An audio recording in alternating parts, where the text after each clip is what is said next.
What's up everyone, Master Fox here today. I'm sure I'm about the 10th person you guys are hearing about this from today, but I want to make sure I present you guys the facts so you understand what's going on with this situation.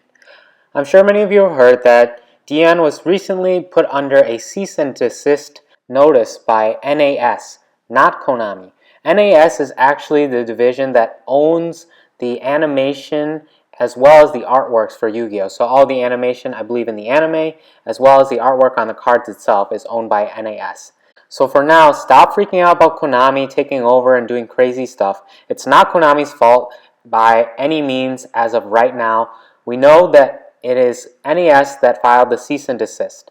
And another thing that a lot of people are picking up as sensationalist media, news, or things like that is the fact that this is a lawsuit. A cease and desist is not really a lawsuit. It's more of an ultimatum or kind of a warning. It's kind of like saying to someone, you better do this and listen to me. If not, then I'll threaten you with a lawsuit. And that's essentially what happened to Dueling Network. And that's why they took the images down, because now that the images are gone, they're not really at risk for any sort of lawsuit now, at least from NAS. Potentially, Konami could still sue them for some sort of IP infringement or anything like that. But also, before I kind of go a little bit more into detail about the case itself, I want to take a look at the organization of the different entities that manage Yu-Gi-Oh! It's rather complex, and it's a little bit difficult to understand, but it consists of several key players. Number 1, you have KONAMI. Number 2, you have NAS. Number 3, you have Shueisha. And number 4, you have Kazuki Takahashi himself. So out of these 4, Konami is basically the developer and management of the game.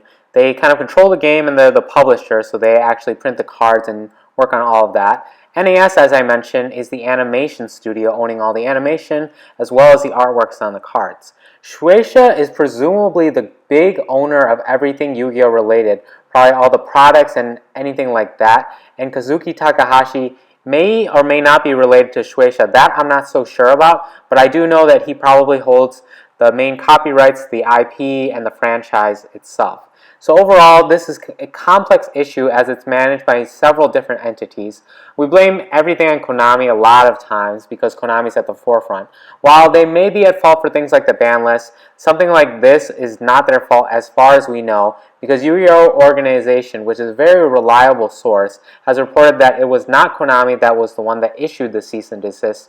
Rather, it was NAS, and it was over the issue of the artwork.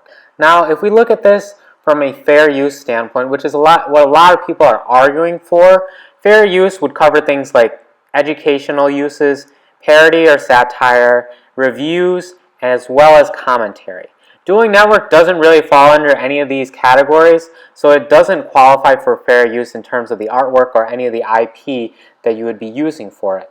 While I'm no expert in law, in terms of what I just described as fair use, Dueling Network wouldn't really have any grounds for an argument, and I'm sure they understand this pretty well. Now, another problem that I think NAS is focusing on is the fact that there's ad revenue generated from Dueling Network itself. If you look on Dueling Network, they usually run some sort of banner ads, and the problem with that is you're generating revenue based on this Flash Player software that has incorporated art that doesn't belong to you. And that's the main problem, probably the premise of the argument that NAS brought up the cease and desist in the first place, because Dueling Network was generating revenue technically illegally using this artwork.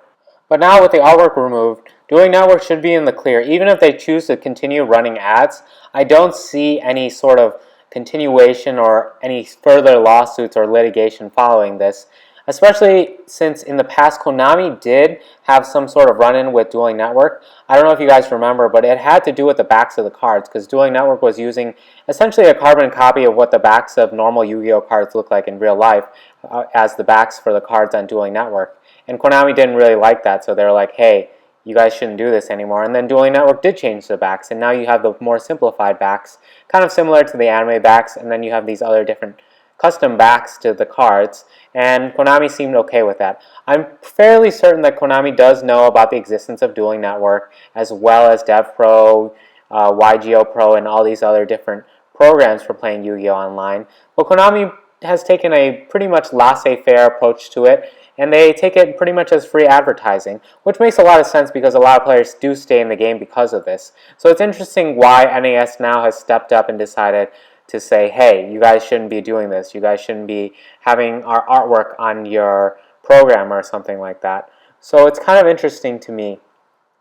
One theory that has been going around, though, is the fact that Konami recently took down their version of Yu-Gi-Oh! Online and have been stated to be in the works of a new version, supposedly coming out sometime in the near future. Now, what is my opinion on Konami having their own Yu-Gi-Oh! Online that is basically first party? Honestly, I think this should have happened years ago, and it should have been implemented well. I think it was implemented in a sort of free-to-play manner, or even if it was something where you would go buy the game for, what, $60 or something, and you would play through a sort of RPG-style game to get the cards. But then eventually you could go online and play against other people and maybe get more cards in the game. I think that would be a really good approach to it, and Konami would have made a lot of money off of it, and I think players would have been pretty satisfied with it. And you wouldn't have really needed Dueling Network or Yu-Gi-Oh! Pro, and it could have been automated as well as animated, which would be really, really nice and kind of cool to see in the duels. And I think that would be a perfect way to satisfy the online playing community as well as the people who like to play with the physical cards. And there are obviously a lot of people who overlap who like to play with both as well. And I think that offers a nice and diverse experience, especially if it's done very well by the first party company, which is Konami. I think it would have been a very good alternative overall. But the fact that they had these kind of crappy online versions of the game that failed and then they kind of scrapped it and had to redo it every 2 or 3 years. I think there have been like 2 or 3 versions of a sort of Yu-Gi-Oh! Online, quote unquote. And so the fact that these things just flopped over and over led Konami probably to just decide that they weren't going to mess with this anymore and just let Dueling Network and YGOPro carry them through, and hopefully that free advertising would be able to garner a bigger player base, which I assume it has.